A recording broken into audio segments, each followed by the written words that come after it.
Hey guys, in this video I'm going to be showing you how to make a simple pedometer on the microbit. First of all, you want to go to makecode.microbit.org so you can start programming from there.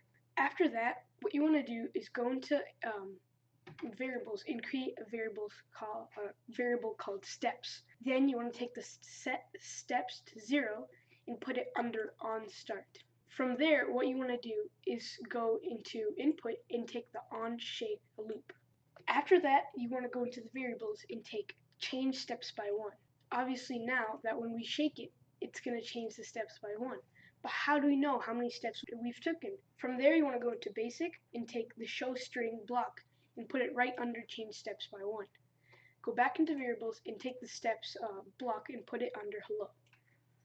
Now every time we shake it, it'll show us how many steps we've taken. So how about a reward? Like when we get to 10,000, it'll say, hooray, you've reached 10,000 steps. That's where the forever block comes in. What you need to do is go into the logic, and take the if true then statement and put it under forever. From there, go into logic and take the 0 is equal to 0 and put it under true. After that, go back into variables and take the steps block and put it under one of the zeros. And change the other 0 to a desired reward number, like 10,000. After that, go back into basic and take the show string hello and rename it to something like, hooray, you have reached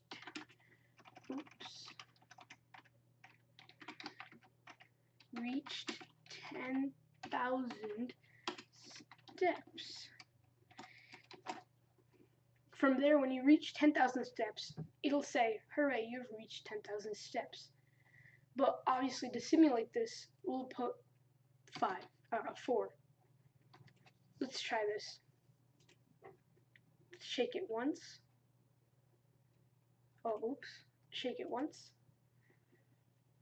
It'll say 1. Shake it twice. It'll say 2. Shake it 3 times. It'll say 3. And shake it 4 times. It'll say 4. And after that, it'll say, hooray, you have reached 10,000 steps. Now, what if you want to cheat the system? First of all, what you want to do is go into input and take on button A pressed and replace A with A plus B. This will be your secret code to add a certain amount of steps to your counter. Go back into variables and take the change steps by 1 and replace it with any number you want to cheat. Let's just put 100. From there, if you click the buttons A and B at the same time and shake it, you will see how many steps you've taken, which now it says 101. Thanks guys for watching. If you like this video, please leave a like and subscribe. If you have any questions, leave them in the comment section below.